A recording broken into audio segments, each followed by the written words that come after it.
राकेश जोशी। हाँ मुझे अभी यहाँ से जाना है सोलापुर से सोरापुर हाँ गुलबर्गा। बस नहीं मिल रहा है, काफ़ी टाइम से क्या स्ट्राइक है क्या। अभी आधा घंटा हो गया मेरे को इंतज़ार कर रहा हूँ इधर। कोई बस नहीं है, वजह क्या है नहीं ध्यान में नहीं मुझे। तो मैं अब भी आया हूँ, पूछा उनको तो बोल रहा अभी कई साल गाड़ी नहीं है, स्ट्राइक है करके बोल रहे हैं। अभी कैसे जाने वाले आप? अभी देख रहे हैं, यहाँ इंतजार कर रहे हैं, तकलीफ है और क्या करेंगे, आज के दिन रुकना पड़ेगा। और माझं नाव मल्लिकार्जुन दादास आहे। हाँ यादगीरला सकाळी 8 वाजल्यापासून उभारलो। यादगीरचं बस का आलं नाही, अजून येत्या म्हणायला लागलेत, कधी येणार काय माहित नाही। इथंच उभारलो आम्ही। चौकशी केल्यानंतर काय सांगितलं? 8 वाजता येतात म्हणले, मग 8:30 वाजले। आता एक विजापूरचं बस आत्ता आले ती, मग आता शिंदगेचं बस आल्यावर शिंदगीला बसून जाणार। कशामुळे स्ट्राईक आहे माहिती? काय ते माहित नाही कल्पना। माझा विजयकुमार झुंजा, मी विजापूरला चाललो आहे।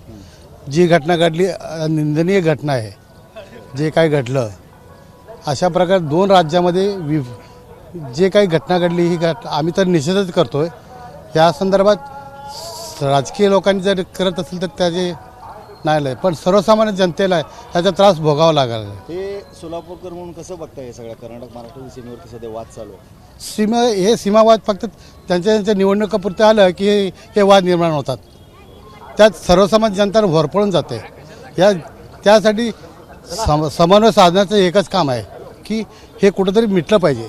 काय सांगाल सरकारला? सरकार म्हणते सरकार तुम्हाला रेव्हेन्यू पाहिजे असेल, महसूल पाहिजे असेल, हे सगळे घटना बंद करा आणि सगळे गुन्हा-गोविंदांनी राहावं। एसटी बंद झाल्यामुळे लोकांना त्रास होतो? साहजिकच आहे, वादच नाही। आता तुम्ही जर आता जीपने जर गेला तर दाम दुप्पटने पैसे द्यावे लागतात त्यांना।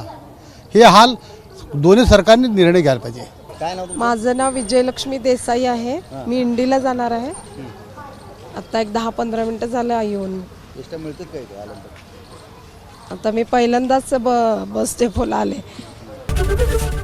एबीपी माझा, उघडा डोळे बघा नीट।